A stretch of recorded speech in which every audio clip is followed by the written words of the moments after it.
Okay, OBS is working now, I think. So we're going to finally start Homestuck for realsies. This is going to be a very spoiler heavy, like discussion heavy reread of Homestuck. Don't come into this if this is your first time. You won't know what the heck I'm saying probably half the time. I mean you could. I'm not saying you can't, but like yeah. Hmm. I have a couple mods installed on the UHC because I am yeah. Let's see. Right. Controversial content stuff which we'll get to eventually. I've got the Sound for Seer Ask. I've got restoring the John Do the Windy Thing stuff though. I don't want to get like copyright claimed, so we're not probably going to actually John Do the Windy Thing, but you know. Easter eggs, notification. I have Damara and the Morse translator both in here because it's just mostly for ease of reading. Um, I have the slur removal mod, not the slur replacement mod, because the slur replacement mod like actually like changes dialogue instead of just censoring the slurs, and I want to keep this as close as possible without me like stumbling across my words and accidentally saying a slur because it's just me getting into the flow of the dialogue. So I have them as asterisked out.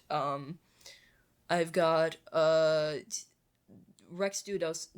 I can't speak Duodecim Angelus. I think you know what, I don't know Latin, so yeah, I've got that added in. All the other things I have not turned on for mods. So if you were wondering about any mods I was using, there we go. We are going to get into Homestuck today, with just the beginning of Act 1 because I am lazy. We could theoretically start with the beta, but like, no one cares about the Homestuck beta, I'm sorry. So, a young man stands in his bedroom. It just so happens that today, the 13th of April, 2009, is this young man's birthday. Though it was 13 years ago he was given life, it is only today he will be given a name. What will the name of this young man be? Enter name. Zeusmel Poop Lord. Try again, smartass. John Egbert. Yay! I love. Sorry. I love the little smiles that John does, especially in Act 1. They're like peak. It's so good. Examine room. Your name is John. As was previously mentioned, it is your birthday. A number of cakes are scattered about your room. You have a variety of interests. You have a passion for really terrible movies. You like to program computers, but you are not very good at it. You have a fondness for paranormal lore and are an inspiring amateur magician. You also like to play games sometimes. What will you do? I actually think it's very interesting. I don't think about this when I think of John, like him being a magician or actually magician I get, but the paranormal lore and the bad at programming are things that I associate a lot with like Rose or Carcat, but like I feel like those are parts of John's personality that are not as fully like looked into by the narrative.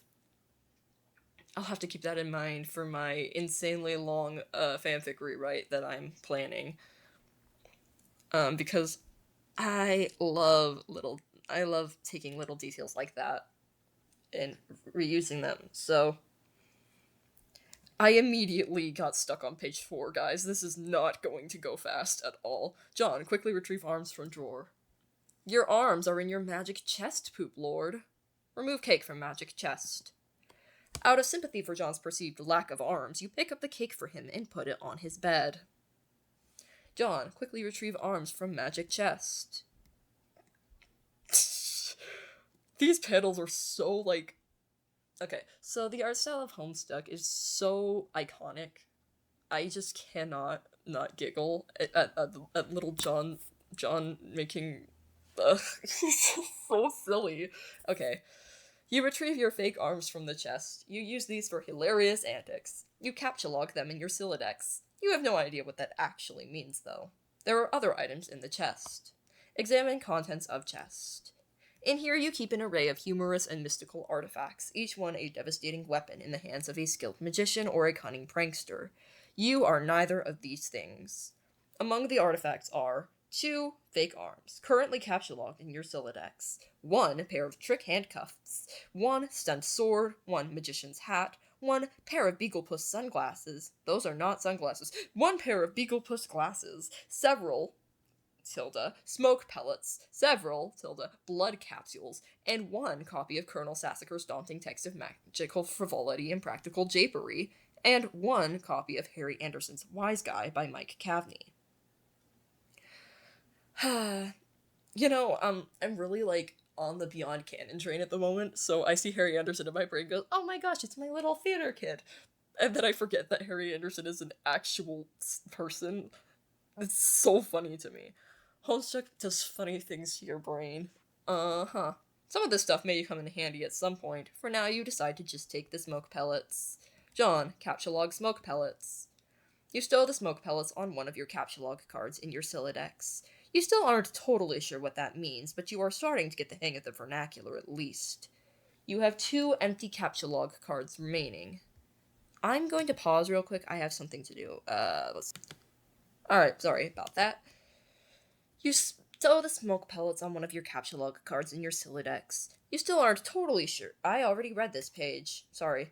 John, equip fake arms.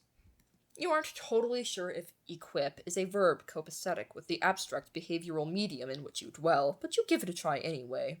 Unfortunately, you cannot access the fake arms. Their card is underneath the one you just used to captcha-log the smoke pellets. You will have to use the pellets first in order to access the arms, but this is probably unadvisable since you just make your room lousy with smoke. Your Silidex's fetch modus is currently dictated by the logic of a stack data structure. You are never all that great with data structures, and you find the concept puzzling and mildly irritating. But with any hope, perhaps you will advance new, more practical fetch modi for your Siladex with a little more experience. John, examine Problem Sleuth poster. Is it even possible to get any more hard-boiled than that? You really doubt it. This poster was one of your wisest purchases. There is a nice spot on the wall next to it. You've been meaning to hang another poster there soon. I always forget that Problem Sleuth is, existent in the Beta Kids, because, I know, we have Jane in Problem Sleuth as, a big interest of hers, but, I think of Beta Kids and I think Midnight Crew, not Problem Sleuth. But I guess they would be tied together. Yeah. John, read note on drawer. Happy birthday, son. I am so proud of you. This note is rich with the aromas of fatherly aftershaves and colognes. Beside the note is a rolled-up poster. John, take poster. Another birthday artifact. You wonder what is printed on the poster. You'll need some way to hang it on your wall. John, acquire hammer and nails. They will come in handy. You first place the hammer into your Siladex, but now all of your captcha-log cards are full. You wonder what will happen if you try to take the nails? You guess it doesn't hurt to try. John, take nails. You captcha-log 4 nails into the top card and push all the artifacts down a card. The fake arms are pushed entirely out of the deck. Oh well, they're probably completely useless anyway, but you probably don't want to do that again, unless you want to drop the smoke pellets and suffer the consequences. In any case, you now feel like you have gathered enough things to get down to business and do some really important stuff. The next thing you do will probably be exceptionally meaningful. John, squawk like an imbecile and shit on your desk. This is the dumbest idea you've had in weeks. Stupid, stupid, stupid. And yet, the polished surface of your desk, it beckons. I think it's so funny, the idea of, the kids just having these, random impulses to, shit everywhere. It's, it's a stupid gag, but it's so funny because it's so stupid, which I think encompasses, the entirety of Emma's Pain Adventures, but, it's so simple and yet so stupid. I love it so much. John, combine the nails and hammer. You merge the top 2 cards. The hammer and nails are now captcha-logged on the same card and can be used together. John, use hammer/nails on poster. You use the hammer and nails card in conjunction with the card beneath it. John, nail poster to wall. You use the hammer, nails, and poster on the blank space on the wall. It's glorious, exactly what you wanted. The old man really came through this time. John, examine Con Air poster. Put the bunny back in the box. I said put the bunny back in the box. Why couldn't you put the bunny back in the box? You know, for all of my bravado about being, like, this huge Homestuck nerd, I still haven't seen Con Air, or, like, I don't think I've seen any of John's movies. Have I? I'm trying to think. I don't think I've seen any of John's movies. I've definitely seen some of Jake's movies because he has so many. And I've definitely seen at least one of Carcat's movies. I don't know. John, examine Deep Impact poster. Morgan Freeman's genteel, homespun mannerisms were perfect qualities for a president. Give me a second, my dog is freaking out. I'm going to... Alright, I am back. It's also really cold now because I had to go outside. But I got a birthday gift from the Mormons, so we're all good. Ooh, I just realized that I can spill some personal lore. Ooh, okay, so I grew up in the LDS church, and so I still get, like, nice presents from them sometimes, and it's really sweet. So, yeah. Oh, I'm so cold now. It's so cold outside. Stupid Pacific Northwest autumns being cold as hell. Okay. Hell is not cold. Unless you were talking, like, there's a Buddhist hell that's, like, super cold, but, like, okay, I'm getting way off topic. Where were we at? Morgan Freeman's genteel, homespun mannerisms were perfect qualities for a president residing over a crisis. Oceans rise, cities fall, hope survives. Wow. Films about impending apocalypse fascinate you. Plus, a black president? Now you've seen everything. I'm not the person to get, like, super into, the, like, early racist comedy that shows up in MSPA stuff because Andrew Hussey was a stupid edgelord back, like, 16 years ago. This was... yeah. 16 years ago? Yeah. Like, believe me, Homestuck is nowhere near, like, the breadth of some of the things that, Andrew Hussey has written, when it comes to being racially problematic. But, to be fair, there is a decent amount of that in the first couple acts. Once we get to Dave's stuff, I want to talk about it a bit more, but like I said, I'm a very white, Scandinavian person, so I'm not, like, the best person to talk about this, but I do want to, like, acknowledge that it exists. John, examine calendar. Beta! I love that the beta's just on the 10th. This is so funny to me. You've marked your birthday the 13th of April. Another day you marked was supposed to be the arrival date for the highly touted Spurb beta launch. It's been 3 days already. It's starting to become a sore subject with you. I love that 413 became the, like, huge Homestuck number when Homestuck technically started with the beta on 410. 413 is way catchier, personally, thinking it's... but, you know... do we want to go through the beta? Oof. It's short. Maybe. I don't want to, like, reread all of this, but we can, like, take a look at it and, like, you know, appreciate the animations and stuff, because it's cool, and also this is loud. Sue Smell Poop Lord.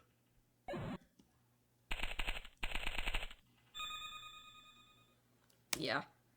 I do appreciate the, like, smoother art style, even if it's not as iconic.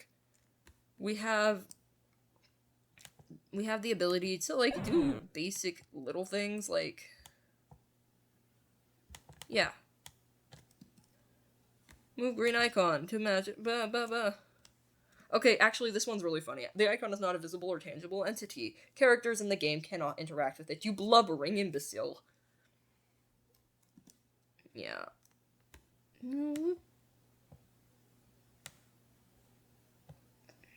Ta-da! Yes! Oh gosh. Like this is nice, but also like I can see why it wasn't sustainable. So we're gonna go back to the stable release. Um, eat cake. You are sick to death of cake. You've been eating it all day, and you have no intention of clogging your Sylladex with it either. The cake stays put for now. You hear a notice from your computer. Someone is messaging you. John, examine incoming message. You pull up to your computer. This is where you spend most of your time. You decorated your desktop with some rather handsome wallpaper which you made yourself. You are really proud of it. Your desktop is also littered with various programming project files. You are so bad at programming, sometimes you wonder why you even bother with it. Your PesterTome application is flashing. Someone is trying to get in touch with you. I love the fuck cake. Carrot cake. It's really funny. Pff, carrot cake. Till death. System, typhus, PesterTome, blah blah blah. Do you say typhus or typhus? Because I've heard some people say typhus, and I'm like unsure I would ever say it that way. But yeah, was typhus a real web browser? By the way, I was busy being 2 years old in 2009 when this came out. So let's see, typhus web browser.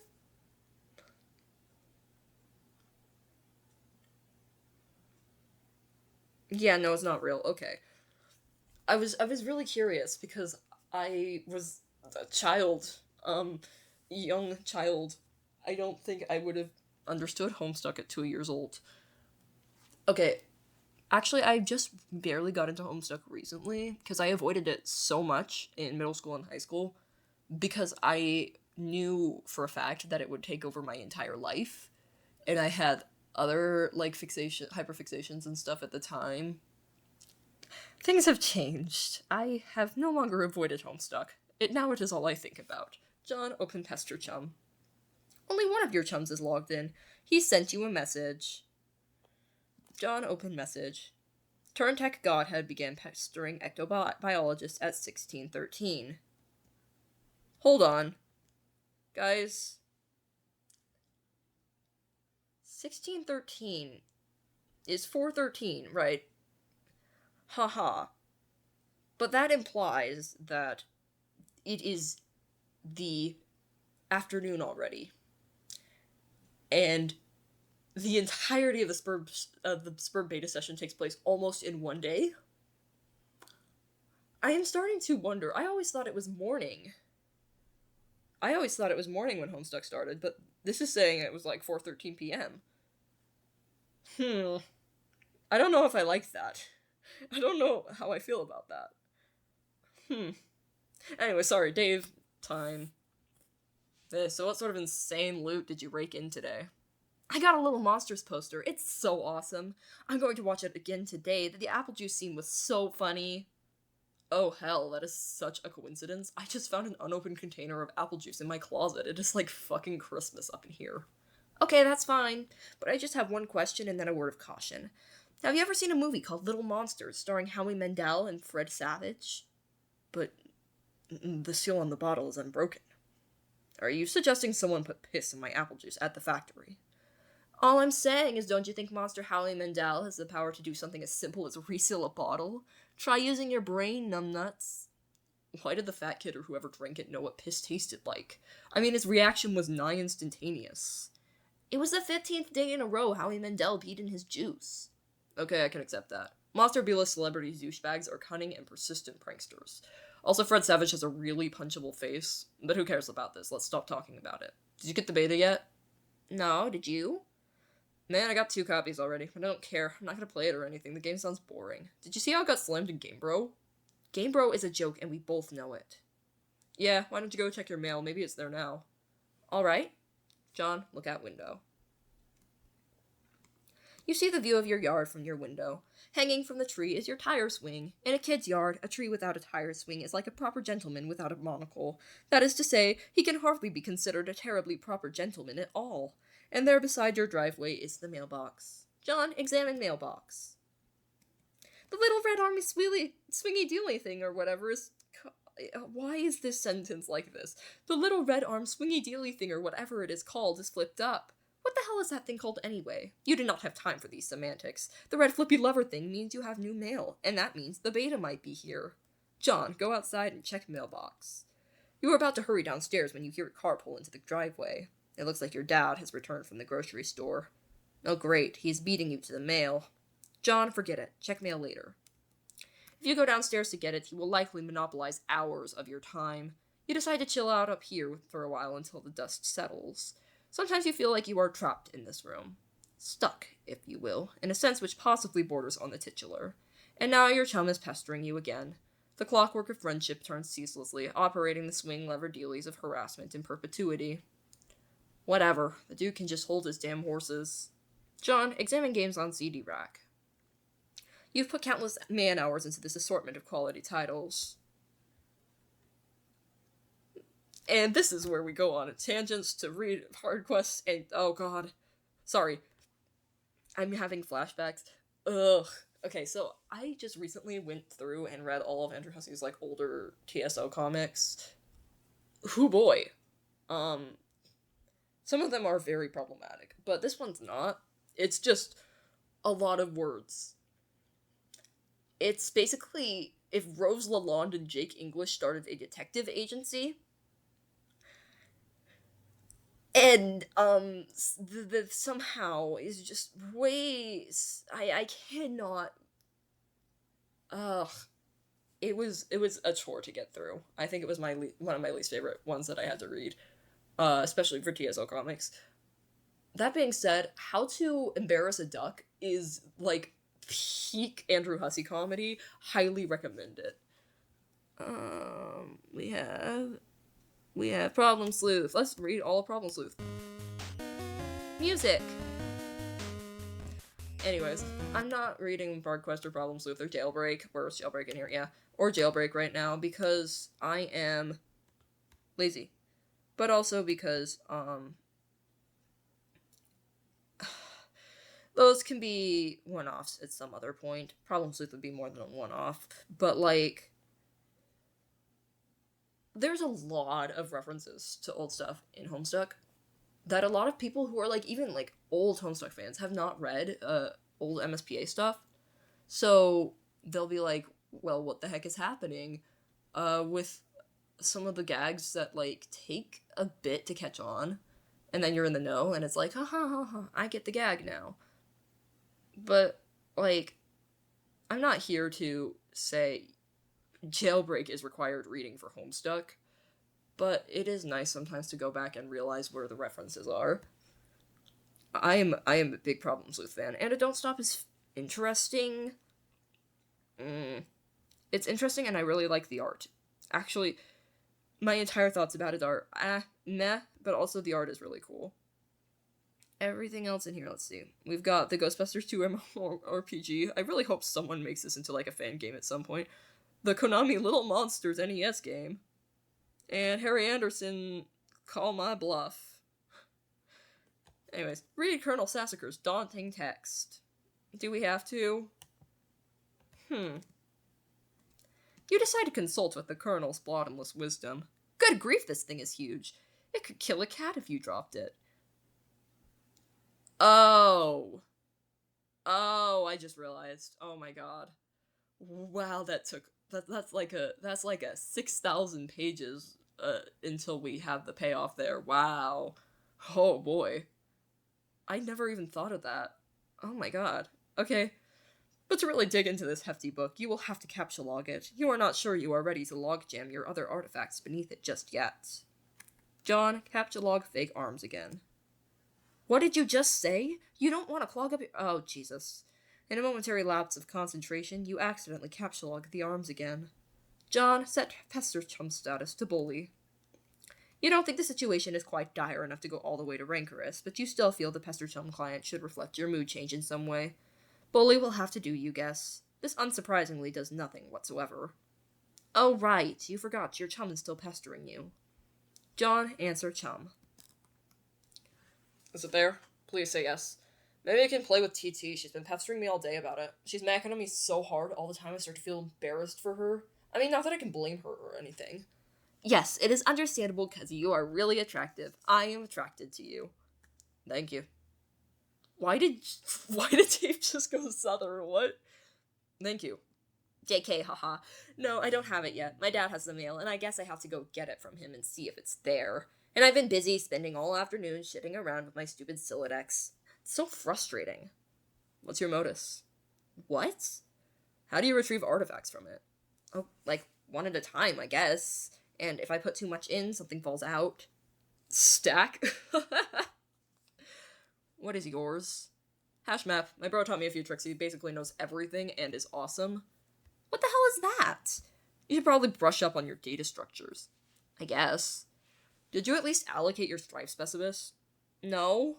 Could free up a card for you. Plus let you attack stuff whenever things get too hot to handle, which is never. What have you got?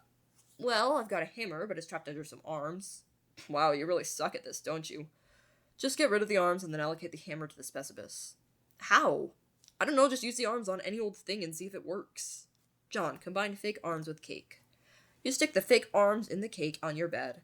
This definitely makes the cake at least 300% more hilarious. You're sure Colonel Sassacre would know the precise index of elevated hilarity. John, allocate hammer to strife specibus. Personally, I personally would love scissor kind. I think scissor kind is fun. Or poker kind. But, like, there's some interesting puppet kind. Oh no, Bro Strider. No. Yeah, wow. Okay, hammer kind. You check the back of your strife specibus for the kind abstratus you have in mind for it. John, select hammer. Your strife specibus has been allocated with the hammer kind abstratus. Stupid lisp. The hammer has been moved from your capture log deck to your strife deck. John, report progress to TG. Okay, I did it. Hammer kind? Yeah. Okay, that will be the permanent allocation for your specibus. I guess I should have mentioned that. Hope you like hammers, dude. Yeah, that's fine, I guess. Can't imagine it's gonna be all that relevant. John, capture log Colonel's big book. Now that you've got some space in your Silodex to work with, you figure you might as well start squandering it immediately. Ordinarily, this ridiculous book would be way too heavy to carry around in any practical way. You guess maybe this is one respect in which the cards present some convenience. John, examine Gamebro magazine. Gamebro, Spurb. Why, the Game of the Year, or whatever, isn't as good as some other stuff I like that's better. John, read article. So, okay. Spurb is this game that a lot of cats seem hella pumped of, and this beta is sitting on my desk for review, so I'm like, yeah man, I'll write something, but I don't know, I'm like, so this is about houses or some noise? That's fine, I'm sure that's like fucking dynamite in a handbag for some brosifs, but all I'm saying is, when do you get to thrash anything? While you're playing house or some shit, are you ever in jeopardy of getting mud on your doll's dress or whatever from busting out, and I quote, the mad stunts all wicked up ins? Know what I'm saying, bro yo ma? I didn't actually play this game, but I gave it 1.5 hats out of hats to keep it real. At this point, I'd like to give a shout out to my boy Dennis, who was over the other day. We were gonna chill in front of the Dark Knight, and he was so psyched of it, y'all. So this one time, he was leaning against the screen door, and the shit popped open, and the back deck was wet, and he slipped down the steps and broke his thumb on the lawn. It wasn't a long fall, but hey, I guess a thumb bone wasn't made for supporting the brunt of a huge useless tool against wet grass. We never did watch Dark Knight on account of Ron trucking his ball and candy-ass girth to the hospital. But it's cool. I still got another watch in me. What the fuck was that? Another watch in me, bro, tell Rwanda. Bro notes. Dennis was so wasted. Haha, I mean, damn. Rating for Spurb. 1.5 hats out of 5. I was doing so well with, like, the first half where it was like, okay, I didn't stumble over all the I still can't fucking speak. I didn't stumble over all the slang from, like, 16 years ago, but then I immediately squandered that by saying Roch, which is a horrible, horrible thing that I don't want to think about. It's like if you combined watch and crotch, and I don't like it at all. John, capture log game, bro. It might come in handy if you ever need something that burns easily. John, capture log magician's hat. You expend your final card on the magician's hat. John, get funny glasses too. You don't have a free card in your Silodex. However, you are able to merge the Beaglepuss with the magician's hat to create a clever disguise. This is so stupid. It's so stupid. Oh, wait, whoa, that actually opens it up in image. I didn't know it did that. Whoops. Sorry. John, wear disguise to fool Dad. John? Who is this John you speak of? You are quite certain there has never been, nor ever will be. Oh, yeah, this is a really shitty disguise. While you are wearing the items, they remain on the card, but it is temporarily removed from the deck, thus freeing up the cards beneath it. John, leave room. You exit into the hallway. On one wall hangs a picture of a fella who sure knows how to have a laugh, a man after your own heart. You always thought he looked a lot like Michael Cera, but your dad swears on the many hallowed tombs of Egypt that it is not. You're not sure about that, though. On the other wall is one of your dad's stupid clowns. Or harlequins, as he is quick to correct anyone who would venture such brazen assumption. Does anyone want a lecture on clown taxonomy? Because I have lots of words about clowns. Harlequins are a type of clown. They are specifically,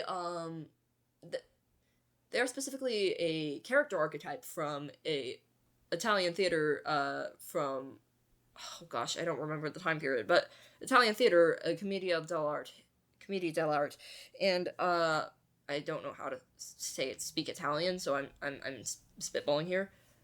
And they were basically these roguish people that would steal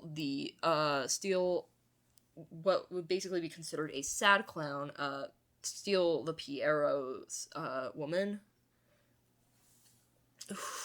The name of the woman is escaping me at the moment, but like when I think of harlequins, I think of like a Shakespearean fool sort of character. Harlequins are a type of clown because clowns are not specifically delegated, whatever the fucking word is, to being like clowns in makeup and colorful clothing, even though these ones are. And court jester and harlequin are often like extremely confused for each other because, like I said, Shakespearean fool kind of combines the two, but one is like an actual historical profession and one is a character archetype from Italian theater. So they're different. Mimes are also fall under the clown category, which I think some people didn't know. Most people don't know. I'm not going to go too much else into clown stuff because then I will derail this even further than I already have. So let's go downstairs. The accursed odor of fresh baking wafts into your newfound nostrils. Something is brewing in the kitchen. It must be the connivings of your arch nemesis Betty Crocker, and the rich buttery aroma of her plot stinks to high heaven. This mission is going to be more difficult than you imagined.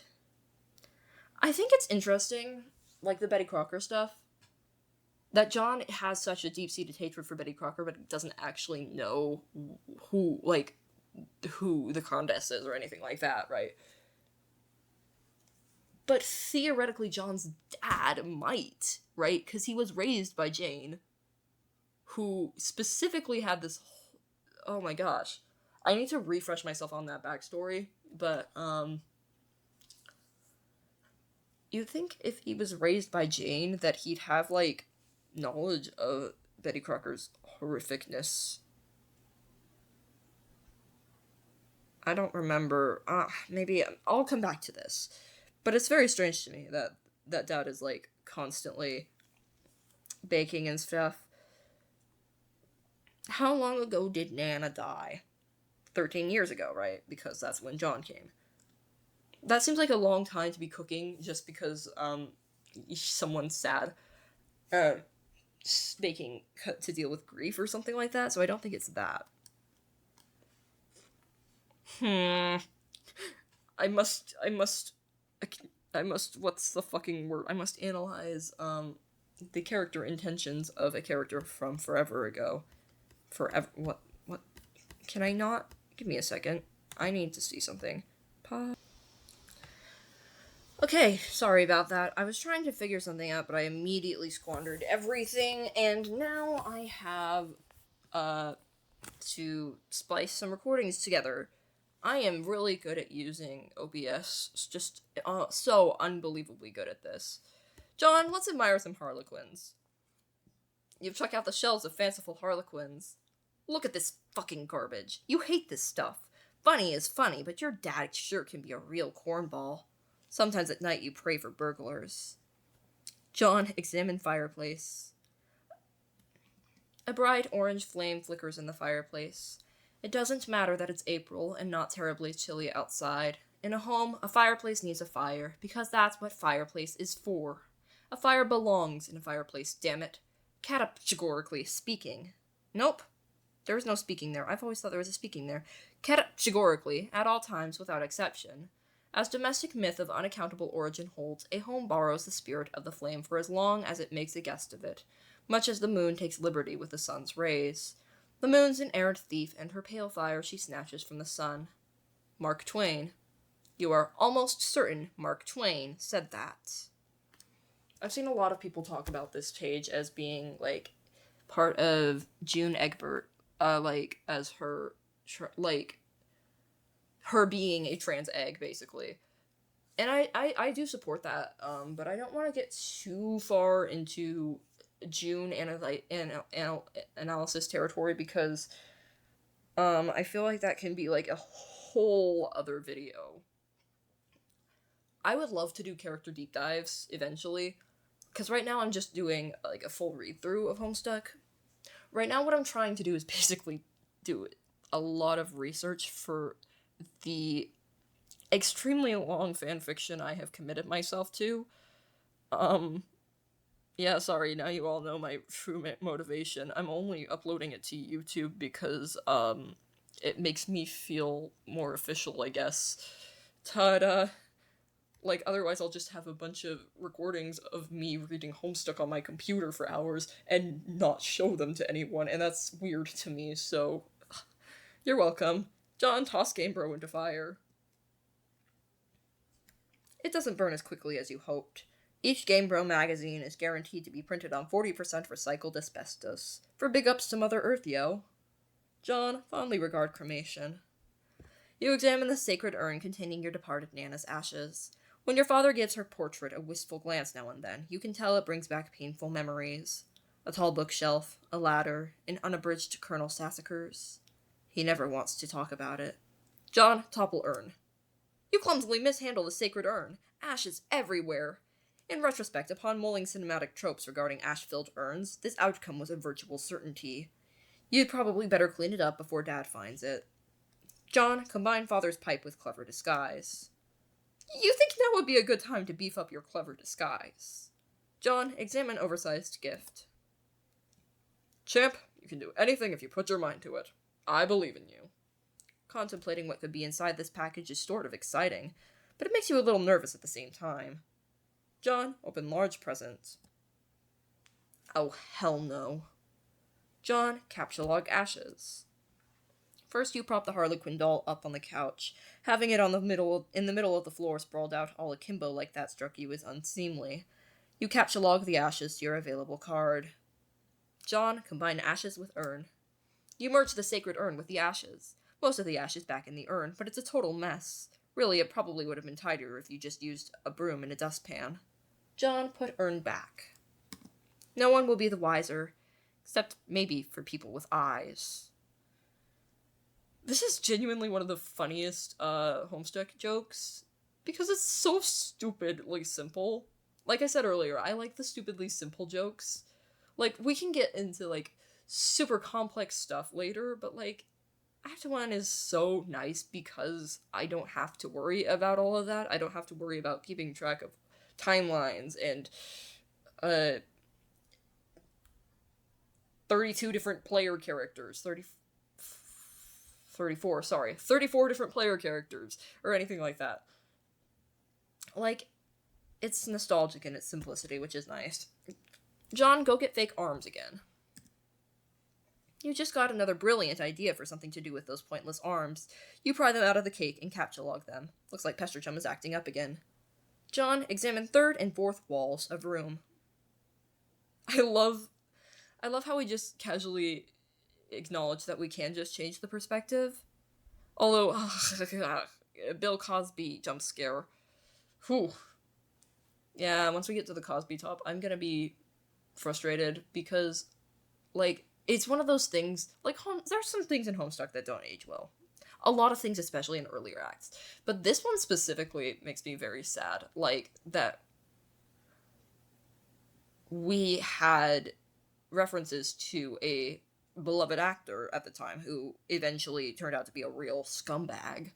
And it's very upsetting. That's why cultural references happen to be like, people talk about Homestuck as a period piece, a timepiece, and I agree. I'm not discounting that.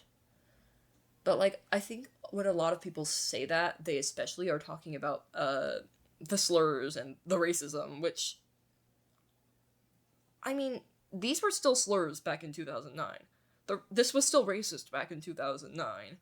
Those things were not problematic in 2009. It's just that people didn't think about them as much. Like, it's not necessarily that some of the things that Andrew Hussey has said have been hurtful to people in the past, but it was just how people at the time acted. Cause like, it was how some people at the time acted, but not everyone was an asshole. I did grow up hearing the R slur on the playground a lot though, so I never said it because I always thought like, this sounds like a swear word, and I was a good kid, and I never said swear words, so I was like, this sounds like a swear word, so I'm not gonna say it. Um, yeah, I didn't understand slurs at the time. I wasn't like actually like exposed to any slurs ever except for the R slur. But yeah, until like middle school, there was, I don't know when I started picking up on stuff like that, but I did eventually. Huh. I'm just saying, like, these things weren't not problematic. It's just, I guess we're more socially conscious now, somehow. Even though, okay, yeah, not getting into politics today. Not getting into politics. God damn it, John, check Pester Chum. Another one of your chums is messaging you. I understand you have recently come into possession of the beta release of the Game of the Year, as featured in respectable periodicals such as GamePro magazine. That's an ugly rumor. Whoever told you that is a filthy liar, and you should probably stop hitting on him all the time or whatever. I can't control myself. I must have a weakness for insufferable pricks. Anyway, I still haven't checked the mail, so my dad has it. I'm trying to get it from him, so BRB. John? What? You're wearing one of your disguises now, aren't you? You are typing to me right now while wearing something ridiculous. No, why would you even think that? That's so stupid. Okay, why don't you go get the game from your father? Alright, wish me luck. Oh, by the way, JK, I was wearing a funny disguise this whole time. Gotcha. I know, John. You can now execute that. Oh, sorry. Go back downstairs. You can now execute that brilliant idea you had. There should be just enough frosting on the fake arms to serve as an adequate adhesive. John, attach arms to doll. You don't care what Colonel Sassacre says. That makes it at least 1,000,000% funnier. John, inspect burnt paper on the floor. Problerone. You put this back in the fire where it belongs. John, throw present wrap in fire. As long as you're cleaning up. John, capture log doll. You can carry hefty items, but that thing is just way too big. Get real. Besides, you don't even want it. John, read Colonel Sassacre's text. Whew. This is one of the slurs that doesn't get replaced by the one, or whatever the fucking word is, censored by the mod. So I'll just have to keep that in mind. Hell's bells, we are having a mighty sporting time of it. Hold fast, my intrepid fellow pranksmiths, for we've merely nicked the mahogany of our japing chests. If I may direct the incisive ogle of your beaglepuss to the wriggling regency of rubber bugs, plastic parasites, squirming serpents, pliable pests, and every such order and phyla of creepy crawlies. Land sakes alive, we are cooking with petrol now. I quote that one a lot. That one's so funny to me. Also, Hell's Bells. I love old-timey speech. Jake English is great, guys. I know this isn't Jake, but guys, seriously. Oh, I'm gonna have so many Jake thoughts once we get there. In, like, 4,000 pages. But once we get there, I'll have so many Jake thoughts. In further exhibits, we shall dwell on artifice useful to your exploits. Is your pappy's rod and reel handy? What about a bit of iron cord? It shouldn't prove elusive. Bring those writhing rascals to life and set the nerves of some old maid to the wreck of Hesperus. Do you have a bothersome aunt who's never seems troubled to find ways with you to find ways with your sunny afternoons. A broad, splintery fence. A bucket of whitewash, perhaps. By gum, you'll fix her wagon. And what of that tawny gent who puts his lackadaisical lean near the sarsaparilla font? You'll have that listless find the spring in his step just yet. You thought about consulting the text to determine exactly how hilarious the doll is now, but this text is way too big to navigate in a timely fashion. You decide to forget it. John, find Dad, and retrieve mail. The door on the left leads to the kitchen, from which the smell of baking wafts, a powerful aroma which could lift an especially portly hobo off his feet. The door on the right leads to the study, where your dad spends a lot of his time. He could be in either room. Where will you go? John, go in the study. It doesn't look like he's in here right now. John, examine Father's desk. On the desk is a deck of playing cards, one of your dad's pipes, not pies, God, the April issue of the Serious Jester magazine, and a stray capsulog card. There is also a can of peanuts on the desk. Haha, oh Dad, you won't be falling for that one again anytime soon. A severe peanut allergy is a terrible affliction to cope with. John, upgrade costume with hat from Hat Rack. You swap the magician's hat with the bowler hat. The disguise is somewhat less funny, but a lot more distinguished looking. I much prefer the magician's hat personally. John, combine second pipe with clever disguise. Your dad maintains numerous pipes around the household. A father without a pipe is like a strapping roughneck without a toothpick. That is to say, he is a rather piss-poor excuse for a roughneck, if you ask me. You'd rather not take the pipe, though. The first one tastes bad enough as it is. How you suffer for your comedy. John, examine capsulog card. Yes, this will be perfect for expanding the space in your Scylla capsulog card. Ah! Ooh, showtime. Play haunting piano refrain.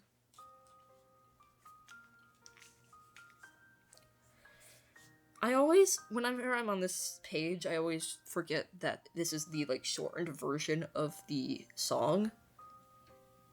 But man, is it nostalgic. Anytime I hear it, I just... 7-year journey ahead of us, huh?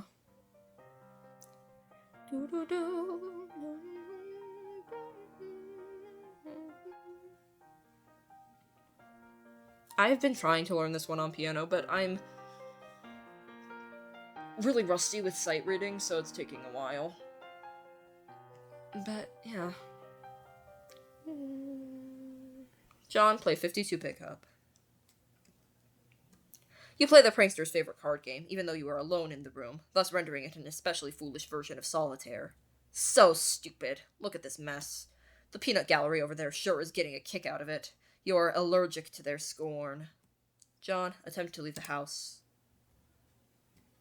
You go back into the living room and contemplate checking the mailbox outside. You think perhaps you should exhaust all possibilities before plunging headlong into a dad encounter. Your television is currently airing a commercial. John, exit. You exit the house. John, check mail. Predictably, the mailbox is empty. You have already been scooped by your father. The streets are empty. Wind skims the voids, keeping neighbors apart, as if grazing the hollow of a cut reed, or, say, a plundered mailbox. A familiar note is produced. It's the one desolation plays to keep its instrument in tune. It is your 13th birthday, and as with all 12 preceding it, something feels missing from your life. The game presently eluding you is only the latest sleight of hand in the repertoire of an unseen riddler, one to engender a sense not of mirth, but of lack. His coarse schemes are those less of a prankster than a common pickpocket. His riddle is absence itself. It is a mystery dispersing altogether, like the moon's faint reflection, with even one pebble of inquiry dropped in its black well. It is the most diabolical riddle of all. Absence diminishes little passions and increases great ones, as wind extinguishes candles and fans of fire. Walt Whitman. Yes, you are certain Walt Whitman said that. 100% positive. You have a feeling it's going to be a long day. But it's already fucking 4:30 in the afternoon. What do you mean a long day? Frustrated noises. Ugh. John, leave a surprise for the mailman. No! John, see if your father left the mail in the car. The door is locked and your dad has the car keys. You peer in through the driver's side window. You don't see any mail, but you do see a green package. There is also something underneath it that looks like a slip of paper. Could these items have come in the mail? You don't see anything else that's usually in the mail, like bills and coupons. Maybe your dad forgot to take this stuff inside. John, spy in the kitchen. You try to get a gander through the kitchen window, but you can't see a whole lot. It seems your dad has been doing so much baking the glasses steamed up. God, he is so weird. But you can see what's on the table just beside the window. It looks like the mail is there. Included among it is a red package, some bills, your dad's PDA, and an envelope that appears to be suspiciously labeled with the Spurb logo. Could it be? Unfortunately, the window is locked. John, go back into the kitchen. You have no other choice. You are going in. Clever disguise, it's time to work your magic. Tinnitus is messing with me, sorry. Keep hearing static. John, enter.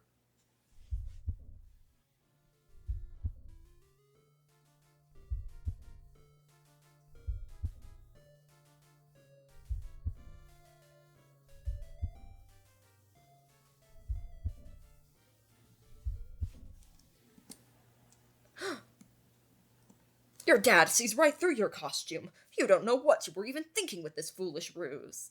You unequip the clever disguise. Your dad wields a dreaded artifact of confection. He stands between you and the mail. There is only one way to settle this. Strife!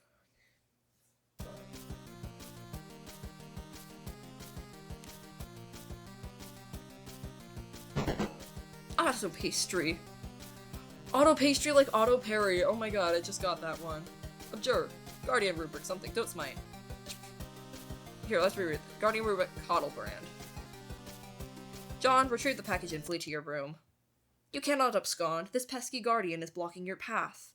You will need to engineer some sort of distraction. And now he brandishes yet another artifact of confection. The man is ruthless. You better brace for impact in the most comedically striking fashion possible. John, equip Equip disguise for fuck my life. Equip disguise for defense. The Beagle Aegis absorbs the brunt of the treat. Looks like Dad will enjoy the prankster's gambit on that exchange, as is usually the case. John, Catapchalog. Python. Captchalog. I don't know what the fuck my brain is doing today. You take Python and unequip the Beagle Puss. Everything in your Sylladex is pushed back a card. The smoke pellets are ejected from the deck. Yes! This could be just a distraction you were... Nothing happens. What a huge letdown. John, take the cake. With two great forces opposed each other, the victory will go to the one that knows how to yield. Oscar Wilde. Wise words by a man who likely could resist everything but temptation. The cake forces Colonel Sassacre's text out of your Sylladex. Sassacre, you beautiful bastard! Now's your chance. John, abscond.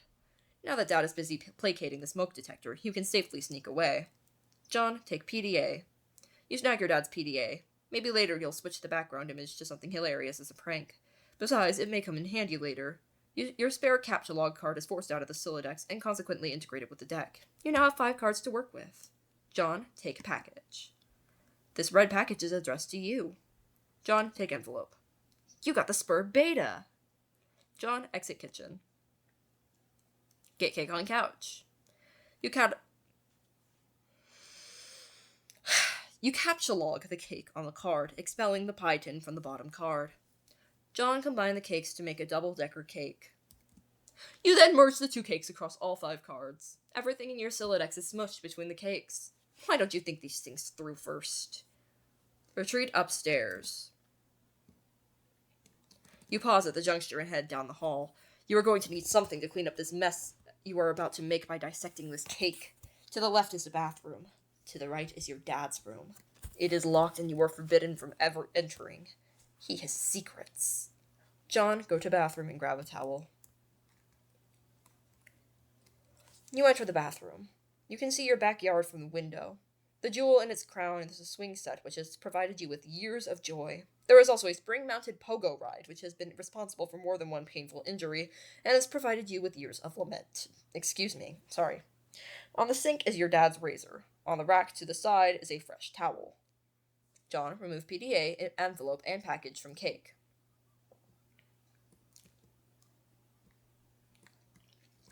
You take the razor and use it to perform surgery on the cake.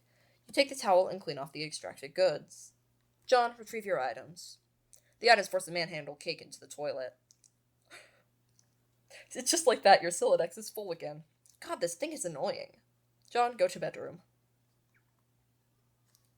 Admire failure to launch poster. You're not usually into chick flicks, but Matthew McConaughey's cool charisma could salvage any heap of smoldering wreckage. This is your McConaughey wall, a casual shrine to an amazing actor. The film about that one is a lot better, you think. Can you see her? I want you to picture that little girl. Now imagine she's white. You got us, Matthew. Your smooth talking exposed our latent racism. Damn, you're good. My laptop is running low on battery because I didn't charge it. So give me a second. I am grabbing cord. Oh my god. Sorry. Ugh. There we go. There we go. Garden Gnostic began pectoring ectobiologist at 1634. Oh, because we're in the past. I was like trying to figure out. Because it says 1702 now. Okay. Hi, happy birthday, John. Hello? Okay, I'll talk to you later. Hey, GJ is looking for you. Why are you even so popular all of a sudden? Is today some sort of special occasion or something? Did you do something to curry favor with ladies? Did you break your leg on a puppy or some shit? Dude, what are you doing? I love Dave. Dave going, oh, once we get to Dave stuff, I want to talk more about this, but, like, the fact that he's like, is today some sort of special occasion when he knows full well it's John's birthday? This kid is such a try-hard asshole. I love him so much. I discovered a comet that is going to destroy the Earth, and it was named after me. Now I am famous, and everyone wants to talk to me a lot. No, stop. Just, no. Don't talk about your awful stupid movies, or make references to them. Your gross man bro crush on Matt McConaughey is an unsavory thing to behold. McConaughey? Sounds like a noise a horse would make, i.e. dumb. Equally dumb are all those pictures of that clown you've got hanging up. Those are my dad's. I was talking about Nick Cage. What? No, man, Cage is so sweet. Cage is sweet. So sweet. That's so lame. You don't even like him ironically or anything. This is like for real, isn't it? I do things ironically sometimes. What about what I sent you for your birthday? No, those are awesome. What? No, they're stupid, which was the joke. The ironic joke, get it? Wait, you're actually wearing them, aren't you? I'm wearing them ironically because they're awesome. The fact that they're ironic makes them awesome, and vice versa. Are you taking notes on how to be cool? Jesus, get a fucking pen. You do realize they touched Stiller's weird sort of gaunt face at some point. Ew, yeah. Oh well. Anyway, speaking of which, did you get the mail? Yeah. Did there happen to be a package there? Yeah, there's a big red one. You should probably open it. I would, but it's trapped under the Spurb beta, so I will probably open it after I install the beta. Oh man, the beta came? Yeah, wanna play it? No way. Why not? Sounds so hells of boring. Just get TT to play it. She is all about that. Where'd she go? Her internet is blinking in and out, I guess. Probably be back online soon. Oh, Christ in a sidecar. Are you still using the stack modus? Seriously, dude. You need to bone up on your data structures. That shit is just ridiculous. Okay, I will. John, open browser and go to mspaintadventures.com. You decided to space out on the computer for a while before doing anything important. You open the Typhus web browser and direct it to what is indisputably the most amazing website ever created. The new adventure is okay, but you're not sure if you like it as much as the last one. Install the Spur beta. You decide it's time for less meta and more beta. That really does not work when read out loud, does it? You insert the CD and install the Spur beta. Waiting for Spur version 0.0.1. Sky Systems Incorporated copyright authorized reserved. Spur client is running, waiting for server to establish connection. What the fuck is this? John, bone up on data structures. Give me a second. Hold on, I actually don't know what my retcon settings are at, but that's an oil sting. I hope my retcon settings aren't on, because I don't like reading it with retcons, but, like, interesting. Very interesting. Discrete mathematics, carrot cake, till death, disastrous automata. Yeah, okay.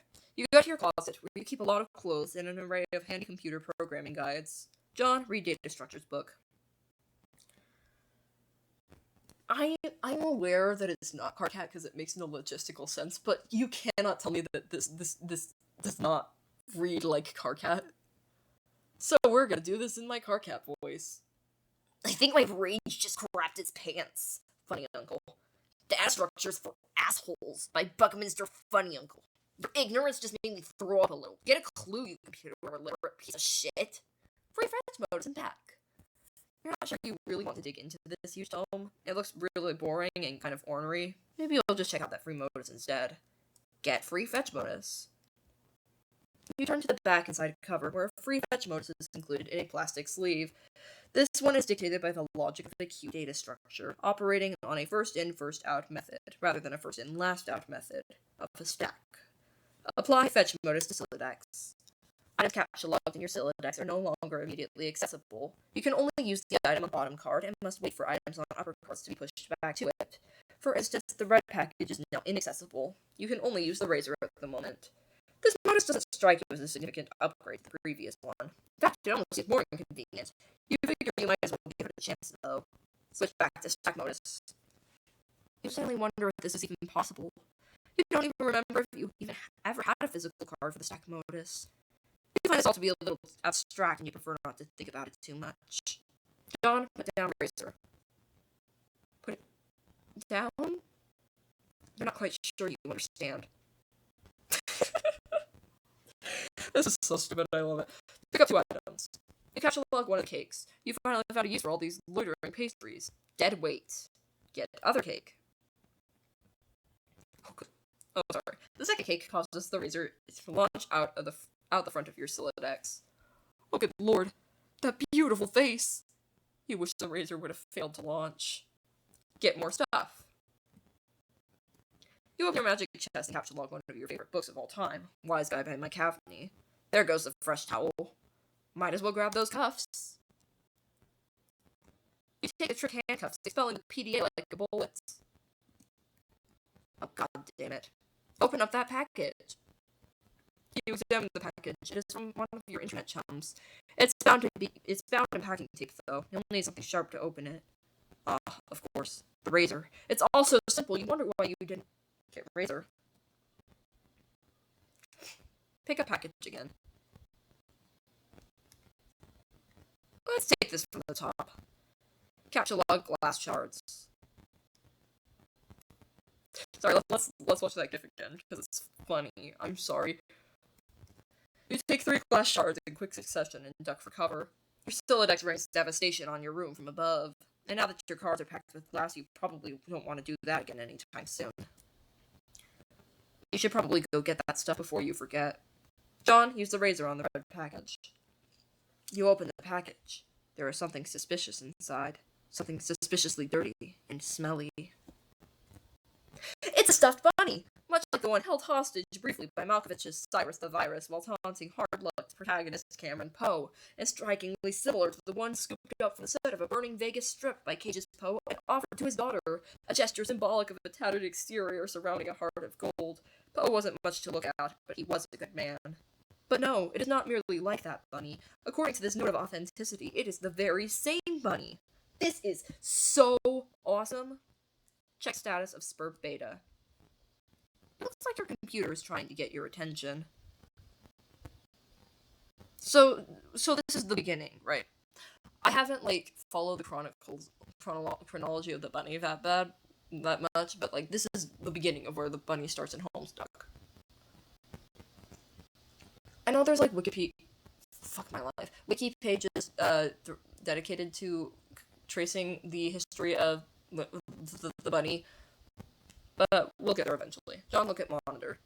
A Spur host user is attempting to connect with you. Client has established connection with host. Press enter when ready. Check master jump window. It looks like you managed to retrieve the beta. Excellent. I'm going to try to connect. Whoa, okay, but I just got the most awesome present. The rabbit? So sweet. I've heard tales of this wretched creature often. Its Homeric legend is practically ensconced in the fold of my personal mythology by now. What? Why don't we focus on the matter at hand? Oh, the game, okay. I don't really know how this works. What am I even looking at here? You are running the client application, I am running the server, so I am the host user. I have established a connection with you. This is sufficient for us to play the game. Oh, okay then. Why don't we get started? And looking at my time, I'm gonna have to leave it there. We got about an hour in. I thought I was gonna be able to get through Act 1. I think the first couple acts are shorter than they actually are, just because by like comparison they are extremely short compared to everything post Act 3, actually post intermission. But like, wow. I I'm having a good time. It's not like I haven't reread Act 1 a lot, especially recently. But like, the first time I tried to read Homestuck was a long time ago. I was trying to read it, and then I was like distracted by the fact that I was reading the Vox's Let's Read Homestuck, watching it, but like on 2 times speed, and not like processing any of the information and thinking, oh gosh, this is moving too fast for my brain. Despite the fact that I specifically made it move faster, so I like abandoned it really quickly after that. Earlier this year, a couple months ago, I finally got back into like trying to read it, and I finally I've gone fully deep into the Homestuck trenches. I've read almost everything Andrew Hussey has to offer. I'm in the middle of Cyclonials right now, and I haven't done anything with High Swap yet, but everything else I have touched on, and I would love to like talk more about things like High Swap. Maybe I should play High Swap on the channel. Would anyone be interested in that? I don't know. I don't get comments that often, but like if anyone is interested in watching me play High Swap for the first time, I've played Pester Quest, but I haven't played Friendsim, so there was a tiny bit in Pester Quest that I was a little confused about, but nothing too bad. I will say, this has been fun, and I am glad that we got about halfway through Act 1, I think. Yeah, because Act 1's about, like, 250-something pages, and this is 135. Yeah. I'll see you guys next time, either for Awful Hospital or for this. I'm doing much shorter episodes for Awful Hospital because it's actually, like, properly, what's the word I'm even... properly split into, like, sections in the archive. Like, I know there's the adventure map for Homestuck, but I don't, like, think about it that often. I could use that for videos, but I'm not going to, especially considering how short Act 1 is. Like, I don't want to spend, like, 6 videos on Act 1 specifically. So, instead, we're going to just do probably about an hour each time. Maybe longer if I have the time for it, I don't know. It's mostly, like, I'm free weekdays, but that's because everyone else is busy. Like, my classes at college get over at, like, 10 or 11, sorry. 10 or 11, depending on the day. So I've got, like, the house to myself for a lot of the day, which means I can be louder with my recording and stuff. But I don't get that,